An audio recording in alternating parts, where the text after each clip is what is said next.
Hey y'all, Punk Rock Parkinson's here. Been a minute since I did a video. Just been in the process of moving into our home, and that's been very taxing, stressful, and exhausting, especially for me as a person with Parkinson's. We've had some help, so it's been good. But anyway, we're in our home, but we are nowhere near settled. But I've been promising to talk about my diagnosis 10 years ago. As I said in another video, I was diagnosed April 22nd, 2015 was my official date. What led up to that?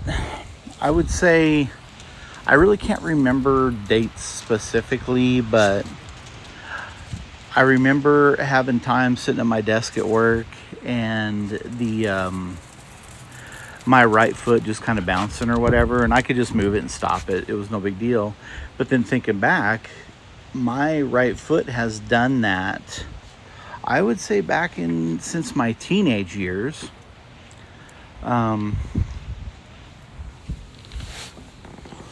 Maybe late teens. That if I just sat just the right way, my right foot or leg would kind of start bouncing. You know, I didn't think anything of it, of course, because I'm young. I was young then. I was younger 10 years ago.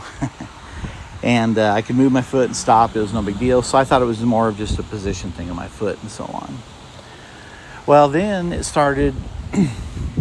I was driving home from work, and I noticed that my right foot was kind of bouncing on the gas pedal, but not enough to cause me to accelerate and slow down. It was just enough. It would bounce a little bit, but I could move it and again make it stop. So it was no big deal, and that I probably really started noticing it. It may have been happening before that in the vehicle, but I probably really started noticing it, I would say September, October of 2014. And I didn't really think anything of it. I didn't tell anybody about it. It was just one of those things. I had my right leg kind of bounce before, so it was like, whatever. Well, then when I go to sleep at night, I sleep on my right side with my right arm out under the pillow. And my right hand started to slightly tremor. Again, same thing. I could move it. It would stop, whatever. So I just kind of blew it off, kept blowing it off, not really thinking much of it. I could stop it when I wanted to. It wasn't affecting anything in my daily life or whatever. And so, that went on for a while, and it was only happening really when I went to bed at night. And then one night, me and my wife were sitting on our couch watching TV.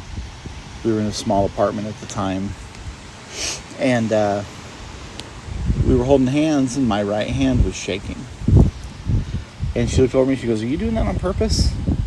And I was like, "No, it just kind of does that sometimes. It's it's been happening for a while, especially at night. I'll lay down and my right hand will move, shake like that, but I just move it and it stops." And my wife, she is a nurse, an LVN nurse, and worked at a doctor's office at the time. And she was like, "You're making an appointment. We need to get you in to see your doctor." So I was like, okay. So it was probably a few days later, if I remember. And again, this is probably October, November-ish of 2014. I went and saw my regular PCP. And my hand had begun shaking somewhat during the day. But again, same thing. I could move it and stop it, whatever. And I remember my appointment being around lunchtime, and he did, his usual checks, checking my reflexes, asking me questions, that kind of thing. And then he had me hold my hands out in front, kind of like we have to do, like this. And so I did that, and my right hand was shaking. But I told him I'm really hungry because I hadn't eaten lunch yet. And this was lunchtime and stuff. And so that's probably why my hand was shaking. He said, "Well, I'm going to go ahead and refer you to a neurologist anyway." So he did that and made the appointment with the neurologist. And yeah, this video is coming up on 5 minutes long, so I'll probably go to a part 2 video because I know it's tough to watch. I ain't gonna do no 10 minutes because this could easily take 10 minutes. You know what? Fuck it, let's go. So I go to the neurologist. She does some tests on me, and then first thing she had me go do was a MRI of my brain, because she had said she had a patient that presented with Parkinson's symptoms, but then they found a tumor on her brain and were able to remove it, and all her symptoms went away. So I was like, okay. So never in my life had I ever hoped for a brain tumor before. Then when that happened, I was really hoping that's all it was, to be honest with you, which is crazy to think about. Anyway, so of course the MRI comes back clean. Then she sends me for a DAT scan. Many of you may know about it, but it's where they put a chemical in you, and it shows the dopamine activity on the right and left side of your brain. It's not a firm diagnosis technique. It's not something that many doctors will even prescribe or do. Some do. Anyway, of course, that showed heavy dopamine depletion in the left side of my brain, which of course affects the right side of your body. And so then we did the carbidopa-levodopa test. And at this point, me and my wife, I'm diving into Parkinson's. Like, okay, I got to really learn about this, because if this is what it is, I want to know. I was reading about the drugs and all that kind of stuff. Anyway, so we do the carbidopa-levodopa test, and naturally, of course, I responded to the medicine, and it helped. And so on April 22nd of 2015, I was officially diagnosed with Parkinson's disease. I immediately went on carbidopa-levodopa because I wanted to continue working.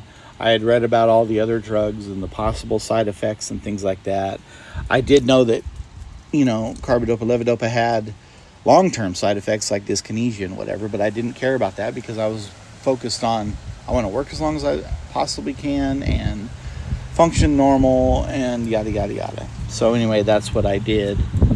And so that's how I was diagnosed in what seems like 7 minutes 30 seconds on here was over several months. But I was fortunate because I do feel like I was diagnosed fairly quickly compared to other horror stories I've heard of years of taking people to get diagnosed with the proper diagnosis of young onset Parkinson's disease. So anyway, I'll continue my journey another time as far as with my meds and stuff like that and what I've gone through. And we'll go from there. And I hope everybody's doing okay and hanging in there. This is the end of Parkinson's Awareness Month. I hope it does something. I never have much confidence in these things other than people posting a lot of shit about it, but there doesn't seem to be any movement in the favor of those of us living with Parkinson's disease. So anyway, peace and love to you all, and Punk Rock Parkinson's out. Later.